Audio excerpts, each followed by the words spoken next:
बनारस की आवाज news channel like subscribe share जरूर करें। बनारस की आवाज न्यूज चैनल इस समय बड़ी बाजार में है और हम बात करेंगे कि जिस तरह से बनारस के अंदर बुनकरों का जो कारोबार है वो काफी खराब होता जा रहा है। और आज के दौर में बुनकर जो है हाथ क्या करके बैठा है।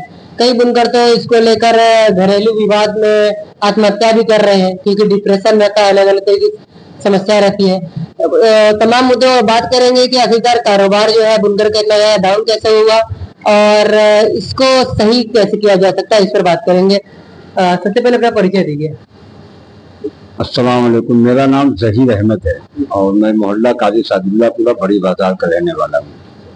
इस तरह से बुनकरों का कारोबार बराबर खराब होता जा रहा है, तो क्या इसकी क्या वजह है? अब क्या वजह बताया जाए, हम लोग तो मजदूर आदमी हैं। हम लोग जिसका बीनते हैं वो कहते हैं कि आगे माल की डिमांड नहीं है। जब माल की डिमांड नहीं है तो काम कहाँ से दें आपको, यही मुद्दा हम लोगों के सामने आता है।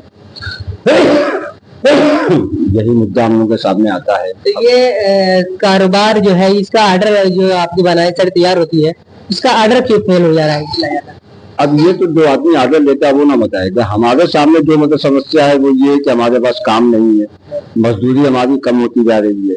जिस चीज की मजदूरी आज के कुछ साल के पहले 200 थी, 190 थी, आज घट के 140 हो गई है। बुनकर का हाल ये है कि अपना शहर छोड़ के दूसरे शहर में कारोबार करने के लिए जा रहा है, मजदूरी करने के लिए जा रहा है। हमारे यहाँ की बेशतर आबादी बनारस की, अरे बनारस का, बनारस से दुलईपुर तक ज्यादातर आदमी या तो सूरत में है, या तो बिंदौर में है, या तो हैदराबाद में है।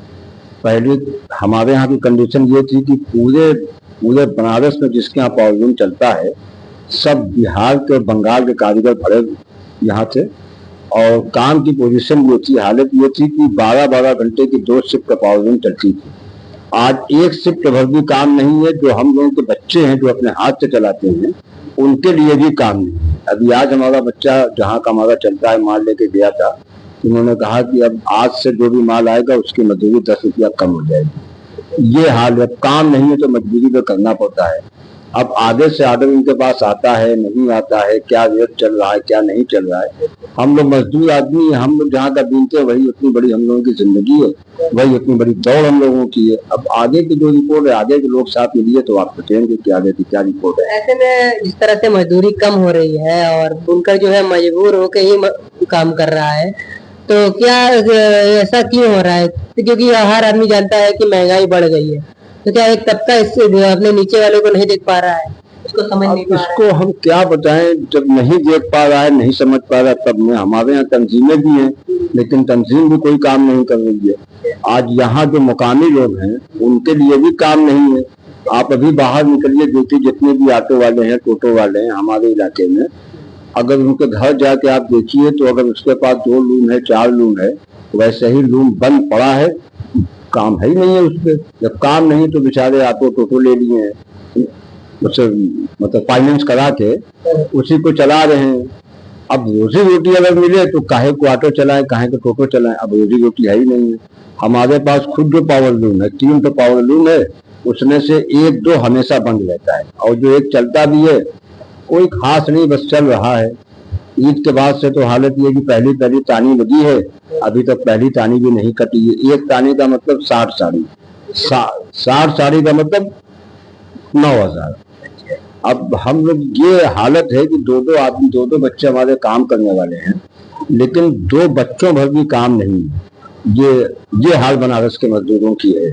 अब इससे बुरी समस्या और तो इसे बनारस के अंदर तो कई संगठन है जो कि बुनकर एकता जागरूकता मंच है, संगठन है लेकिन संगठन अपना काम करे तब ना। संगठन अपना नहीं काम करता तब ना हम लोग नीचे से नीचे आ गए हैं। अभी हमने आपको बताया ना कि जिस चीज की मजदूरी 200 थी आज 140 पे हम लोग चलाने के लिए तैयार हैं कि भाई हम अपनी जीविका कहाँ से चलाएंगे। सिलेंडर इतना महंगा है, तेल इतना महंगा, दाल इतनी महंगी, चावल इतना महंगा, जरूरियात जिंदगी की हर चीज महंगी होती जा रही है और मजदूरी कम होती जा रही है। लेकिन फिर भी हम लोग कह रहे हैं कि काम तो दीजिए, उसके बावजूद काम नहीं है।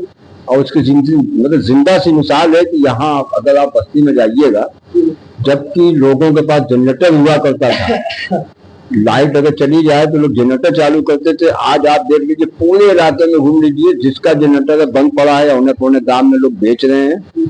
काम है ही नहीं है। लाइट की समस्या ये है कि मुलायम सिंह जो हमारे नेता थे, उनके मतलब शासनकाल में 75 रुपया एक लूम पीछे था, आज 455 रुपया है। रेट भी इतना बढ़ गया है, काम भी नहीं मिलता, लेकिन बिल हमको जमा करना है, क्योंकि मीटर सब स्मार्ट मीटर है। अगर हम बिल नहीं जमा करेंगे तो आगे से लाइट काट देते हैं, हमको मतलब पता भी नहीं चलता। पहले ये बात नहीं थी, कुछ थोड़ा सी राहत थी, रेट भी कम था। आज रेट भी ज्यादा है और 1-2 महीना अगर हो गया तो आप लाइट भी काट देते हैं। तो हम लोग कई समस्याओं से जूझ रहे हैं, लेकिन अब क्योंकि हमारी तंजीम नहीं जागरूक है, नहीं काम कर रही है, तो अब हम उसमें क्या कर सकते हैं। मजबूरी हमारी, मजबूरी में काम किया जा रहा है, उसके बावजूद काम नहीं मिल रहा है। काम है ही नहीं, काम है ही नहीं। अगर काम होता तो यहाँ के लोग पलायन क्यों करते। किसी भी बुनकर से आप पूछ लीजिए, घर घर का 1-2 आदमी 4 आदमी बुनकर है। हमारी 2 मतलब सगी बहनें जो है वहाँ सूरत में है, तो अब जहाँ काम नहीं तब तो गए हैं, वहाँ गए हैं, वहाँ भी वही दिहाड़ी कर रहे हैं, क्या करेंगे। लेकिन दिहाड़ी ही सही, वहाँ है तो काम, यहाँ तो वो भी नहीं। अच्छा, यहाँ वो भी नहीं, यहाँ तो वो भी नहीं है। बता तो है कि हमारे पास वॉल्यूम है, आप कैमरा लेके जाइए, देख लीजिए कि चल रहा है कि बंद है। पानी लगी हुई है, बाना नहीं है। तो जब बाना रहेगा तब तो चलेगा, बाना ही नहीं है। कहा यह जा रहा है कि जिस तरह से कर्जे समाप्ति की ओर चली गई है और हर 15 साल में जो है कारोबार डाइवर्ट होता है। नहीं, ऐसा पहले नहीं था कि डाइवर्ट होता है। बनारसी साड़ी का काम तो बहुत दिन से होता चला आ रहा है, हम लोगों को खुद याद नहीं, हमारे जितने पूछे थे सब वही किए। उसके बाद कन्वर्ट हुआ तो पावरलूम आया, लेकिन पावरलूम आने के बाद उसके बाद तीसरी मरतबा तो कन्वर्ट नहीं हुआ। पावरलूम आज भी चल रहा है। बनारसी साड़ी के कर्जे की हाल ये कि उसके कारीगर ही नहीं है, अब उसके कारीगर ही नहीं है। इतनी बुरी हाल हो गई उसकी कि अब उसके कारीगर ही नहीं है। हम लोग तो वही बुनकर ही है ना, हम लोग तो बनारसी साड़ी वाले ही हैं। जब काम नहीं था तो लूम लगाया गया, शुरुआत में ठीक था, अब इधर 7-8 साल से बहुत खराब हाल है, बहुत ही ज्यादा खराब हाल है। कोई आगे अगर 2-4-5 हजार का खर्च आ जाता है तो समझ में नहीं आता कि किससे लें किससे ना लें, कैसे उसको बिहेव करें। ये हाल हम लोगों की जिंदगी की है, ये मेरी नहीं है, हमारे जैसे बहुत से लोग हैं हमारे पूरे इलाके में। काटन मिल से लेकर भगवनकुंडी तक आप तो चले जाइए, आपको यही समस्या घर घर मिलेगी। इस समय होना क्या चाहिए, इसको लेकर क्या कदम उठना चाहिए? अब होना ये चाहिए, देखिए पहले तो कुछ बढ़िया वगैरह होती रही और कारोबार बंद होता रहा। हमारे जो सरदार साहिबान लोग हैं वो अपनी बात को कहने के लिए एक ऐलान होता है या मुरली बंद का, तो जब मुरली बंद का होता है तो 2 दिन 4 दिन 10 दिन मतलब लूम है, कलगा सब बंद रहता है और हम लोग के जरिए समस्या आगे जाती है, तो सुनवाई होती रही। लेकिन इधर 20 साल से 18 साल से 15 साल से वो भी नहीं हो रहा है और सन 2010 के बाद तो कुछ नहीं हो रहा है, सब हाँ 10 के बाद तो कुछ नहीं हो रहा है। तो तंजीमें नहीं कर रही है तो क्या करें। बहुत बहुत शुक्रिया, आपने हमारा इंटरव्यू लिया, बहुत बहुत शुक्रिया आपका और आपके चैनल का। ठीक है, बहुत अच्छा लगा बात करके। हमारे साथ सामाजिक कार्यकर्ता जिसान साहब भी हैं, उनसे ही बात कर रहेंगे कि जिस तरह से बनारस के अंदर बराबर जो कारोबार की हालत है वो जो है सुधरने की तरफ नहीं जा पा रही है, तो क्या सरकार की पॉलिसी के हिसाब से देखा जाए या सरकार गवर्नमेंट की जो पॉलिसी है वो सही नहीं है? आपके चैनल के माध्यम से मैं कहना चाहूँगा, आपने बहुत ही विशेष मुद्दा उठाया है बुनकरों से रिलेटेड, क्योंकि आज जो बनारस के अंदर खस्ता हाल बुनकर की हो गई है, तो मुझे यकीनन वो दिन दूर नहीं कि जैसे हमने सुना था अपने पुरखों से कि डोडो और डायनासोर था वो विलुप्त हो गया, तो मुझे डर है कि कहीं बनारस का बुनकर उसी विलुप्ति के कगार पे ना आ जाए और विलुप्त ना हो जाए। तो ये कहीं ना कहीं अपने में एक बहुत सोचने का विषय है और एक एक्शन लेने का विषय है। बनारस का जो बुनकर है जो साड़ी तैयार करवाता है वो पहले बिहार के लोगों को कारोबार देता था और आज सूरत जा रहा है। आपने बहुत ही अच्छी बात की और बहुत ही बेशक मुद्दा उठाया, क्योंकि आज के 10 से 15 साल पहले जब मेरी उम्र तकरीबन 12-13 साल रही होगी, मैं कक्षा 4 या 5 का विद्यार्थी था, उस समय हम लोग बैट बॉल खेलते थे, तो बाहर निकलते थे, अपने आसपास देखते थे, एक अलग ही माहौल था हमारे यहाँ। हमारे यहाँ इतने बिहार से बिहार के लोग थे, बंगाल के थे। उसके बाद बिहार बंगाल के साथ साथ हमारे पूर्वांचल से सटा जो भी जिला है बुनकरों का, आजमगढ़, बलिया, मऊ, मुबारकपुर, टांडा, यहाँ तक के बुनकर आते थे, यहाँ काम करते थे। क्योंकि उस समय इतनी अच्छी, इतनी खुशहाली, बुनकरों का इतना खुशहाल, इतना प्यारा काम था बुनकरों का। तो वो तब के और अब के कंपेयर में, और तब बुनकर की मजदूरी भी ज्यादा थी, फ्लैट रेट था, तो 75 रुपए पर यूनिट बिजली दिया जाता था। और साथ साथ माननीय मुलायम सिंह यादव जी की सरकार, माननीय नेताजी ने, समाजवादी पार्टी के पूर्व मुखिया, माननीय पूर्व रक्षा मंत्री माननीय मुलायम सिंह यादव जी ने, चूंकि बहुत ही अच्छी रियायत दी थी बुनकरों के लिए। बुनकरों के लिए एक अलग से फंड आता था हर साल, तो उसमें कुछ जो गरीब तबका बुनकर था उनको जो बुनकरी का जो सामान होता था देखते थे, वो भी सरकार मुहैया कराती थी। शादी ब्याह का तो अलग सी बात है। उसमें जैसे एक ढोटा होता है हमारे यहाँ, जिसमें धागा लगा के बुना जाता है, तुड़िया था, पुट्ठा था, तो वगैरह वगैरह, ये सब आज सरकार की तरफ से, वो तो छोड़िए, उसको जो मिलता था, जो सब आ रहा था, उसको तो छोड़ दीजिए। आज 10 गुना बिजली का रेट बुनकर के पीछे लगा दिया गया है। 75 रुपए से 475 रुपए पर यूनिट कर दी गई है। और पहले के जैसे ना मजदूरी है, ना पहले के जैसा काम है, ना पहले की तरह अब वो बात है। अब तो पहले तो बिहार से लोग आके यहाँ काम करते थे, बंगाल से लोग आके यहाँ बुनकारी का काम करते थे। आज बुनकर यहाँ से जाकर के वो बेचारा कहीं सूरत में काम कर रहा है, कहीं हैदराबाद कोई जाके काम कर रहा है, कोई बेंगलुरु में जाके काम करने का काम कर रहा है। तो ये कहीं ना कहीं बहुत ही गंभीर विषय है। इस पे बनारस के अंदर, अभी से हम वहीं पर आएंगे, हम बराबर ये कहते हैं कि बनारस के अंदर कई संगठन है जो कि बुनकर के नाम से चलते हैं, लेकिन बराबर जो है बुनकर बदहाल होता जा रहा है, लेकिन तमाम संगठन इस पर कुछ विचार नहीं कर पा रहे। देखिए, मैं ज्यादा नहीं कहूंगा, मेरी उम्र तो ज्यादा है भी नहीं, बट मैं यही बता सकता हूँ, यही बुनकर के लोग हैं। जब बुनकर की हालात अच्छी थी, जब एक से एक फंड आता था, तो ये बुनकर के लोगों लगा करके ये इसी फंड का मेन फायदा वही उठाते थे और अपने लोगों को सबसे पहला फायदा कराते थे।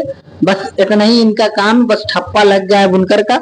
और जहाँ तक कि अगर बुनकरों की बात करें तो बुनकर के विषय में ना कोई यूनिटी काम करती है, ना कोई बुनकर का अपना ठोस कोई चीज है। मतलब बुनकर आज एक साधारण सा बुनकर, अगर आज एक साधारण सा बुनकर को अगर कोई थाना चौकी पे चला जाए तो समझ लीजिए कि उसको जाकर उसके पक्ष में बोलने वाला या उस बुनकर बिरादरी के पक्ष में बोलने वाला कोई नहीं। मैं समझ सकता हूँ इतने बड़े हमारे बनारस के बुनकर में कोई ऐसा संगठन नहीं है जो अपने हमारे बुनकरों की आवाज मजबूती से उठा सके और रख सके। ऐसे में किसान भाई फिर वही आएंगे कि जो ये कारोबार आपका डाउन होगा, आपकी साड़ी जो है मार्केट में आपकी डिमांड ही नहीं, खत्म हो गई है, तो अब इसके लिए होना क्या चाहिए? सबसे बड़ी बात होना क्या चाहिए? देखिए, आपने बहुत ही अच्छी बात कही कि बनारस की साड़ी मतलब एकदम दिन पे दिन डाउन हो जा रही है। क्योंकि मेरा मानना यह है कि बदलते वक्त के साथ खुद में भी बदलाव जरूरी है। बात समझ रहे हैं? आज रेपियर का जमाना है, चाइना एक से एक लूम का जमाना है। तो कहीं ना कहीं हमको लगता है कि प्रोडक्शन जो है, जो वो मशीन दे रही है मैनुअल, आज के मुकाबले जो है कहीं ना कहीं उसके पीछे रह जा रही। और दूसरी सबसे बड़ी बात, एक सोचने का विषय, ये भी बहुत बड़ी बात है, ये बनारस का काम दिन पे दिन कम क्यों हो जा रहा है? बनारस में काम दिन पे दिन कम क्यों हो जा रहा है? तो हमको ऐसा लगता है कि बनारस में एक सदियों से एक मतलब अपने में एक वर्चस्व, एक लड़ाई करने का मतलब वो रहा है। क्योंकि बनारस में जो भी आइटम बनाता है कोई एक आदमी, तो दूसरा आदमी उसको नकल करके, उसकी कॉपी पेस्ट करके तुरंत तीसरे को बेचने को हैंड टू हैंड उससे 100 रुपए सस्ता में तैयार हो जाता है। तो कहीं ना कहीं ये भी एक बहुत ही गंभीर विषय है, इस पे बहुत ही गहराई से विचार करना चाहिए और उस पर सोचना चाहिए कि जो आइटम मतलब जो ये हेर फेर होता रहता है, इसका कहीं ना कहीं फायदा बीच में जो बड़े उनसे बड़े जो लोग व्यापारी हैं वो उठाते हैं, वो उसका लाभ उठाते हैं, मजा लेते हैं, फायदा उठाते हैं। अब ये उनका विषय भी है और ये हमारा भी विषय है, क्योंकि भाई मैं भी बुनकर हूँ, हमारे बाप दादाओं ने भी वही सब काम किया है बुनकरी का। तो हमको लगता है ये कहीं ना कहीं ऊपर से लेके नीचे से लेके ऊपर तक सबका सोचने का विषय है। इस पे बहुत ही गंभीर सोचने का विषय है, इस पे सबको सोचना चाहिए, सबको विचार करना चाहिए। तो बनारस के अंदर बराबर भी एक ऐलान हुआ था कुछ सालों पहले मजदूरी बढ़ाने का, लेकिन उसके बाद ही बनारस की जो मजदूरी घटती गई है। तो ये बनारस का जो मजदूर तबका है वो अपना यूनियन क्यों नहीं बनाता? अब देखिए, आपने बहुत ही बेहतरीन बात की कि बनारस का बुनकर जो है तंजीम क्यों नहीं बना पा रहा। तो मुझे कहीं ना कहीं लगता है कि इसमें कहीं ना कहीं नीचे तबकों वालों की भी कमजोरी है, क्योंकि भाई अपने हक की लड़ाई आप नहीं लड़ेंगे तो कोई आपकी लड़ाई नहीं लड़ने वाला। आप बात को समझिए, अपने हक की लड़ाई आपको खुद लड़नी है, आपको खुद चढ़ बढ़ के बात करनी है, उनसे रेस का डिस्कशन कराना है। क्योंकि आज का जो इतने महंगाई भरा दौर है, तो ये कहीं ना कहीं बहुत ही सोचने का विषय है कि दाढ़ी बाल हजाम जो हजाम बनाते हैं वो उनका रेट बढ़ गया। मतलब बेसिक्स, मतलब एकदम नॉर्मली जो मतलब दैनिक जीवन में मतलब जो रोज पर्टिकुलर की चीजें जो मतलब चलती रहती हैं एनी टाइम, कहीं ना कहीं देखते हैं कि 1 रुपए की माचिस तब भी 1 रुपए की आती थी, अब भी 1 रुपए की आती है। तो उसमें कहीं ना कहीं वो क्या है, माचिस की तीली कम कर लिए, उसका वो कम कर लिए। तो ये सोचने, ये मतलब उनका विषय है। तो हर चीज का दाम बढ़ता गया, तो इनका भी कहीं ना कहीं से इनको सोचना चाहिए और इनकी हक की लड़ाई इनको कहीं ना कहीं आकर के अपना एक यूनियन बना करके एकत्रित हो करके संगठन बना करके सबको विचार और विचार करना चाहिए। ये बहुत ही, ये प्रधानमंत्री का संसदीय क्षेत्र है और प्रधानमंत्री जी ने कहा था कि हम काशी को पर्यटक स्थल बनाएंगे और लोग घूमने आएंगे, बुनकरों की साड़ियां खरीदेंगे जहाँ जाकर। देखिए, माननीय यशस्वी प्रधानमंत्री नरेंद्र मोदी जी जब से यहाँ 2014 से जब से यहाँ के माननीय प्रधानमंत्री जी बने हैं, तो इसमें कोई दो राय नहीं है। बनारस जो है एक स्पॉट बना, बनारस जो है टूरिज्म स्पॉट बना। मैं इसको मानता हूँ, कहीं ना कहीं बनारस डेवलपमेंट भी बहुत तेजी से हुआ है। चूंकि इसमें बदलते दौर के साथ इसमें हमारा बुनकर समाज सबसे दौड़ में सबसे पीछे रह गया। तो माननीय प्रधानमंत्री जी को इस पर भी विचार विमर्श करना चाहिए। ये बहुत ही गंभीर विषय है बुनकरों के लेकर के। तो माननीय प्रधानमंत्री जी से मेरा अनुरोध है, आपके चैनल के माध्यम से या जो भी जिस भी माध्यम से हमारी बात अगर उन तक पहुंच जाए, तो इस पे एक माननीय यशस्वी प्रधानमंत्री नरेंद्र मोदी जी की नेतृत्व में एक बनारस बुनकर संगठन बनना चाहिए, जो कि काम एक्टिव होकर के काम करे। एक संगठन में एक बात हमको एक बात ये कहना है कि ये उनका संसदीय क्षेत्र है, ये सही बात है, लेकिन हमारे पास कोई ऐसी तंजीम है जो यहाँ की समस्या लेकर उनके पास गई? अभी तक हमारे देखने में तो नहीं गई। तो जब हम अपनी समस्या लेकर प्रधानमंत्री के पास जाएंगे ही नहीं, तो उनको यहाँ की बात कैसे मालूम होगी?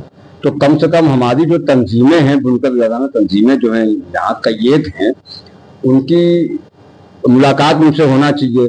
बनारस के कारोबार पे उनको मतलब जो जानकारी देना चाहिए कि बुनकरों की क्या हाल है। तो अब इसके बाद अगर वो नहीं सुनेंगे तब वो दोषी ठहराए जाएंगे।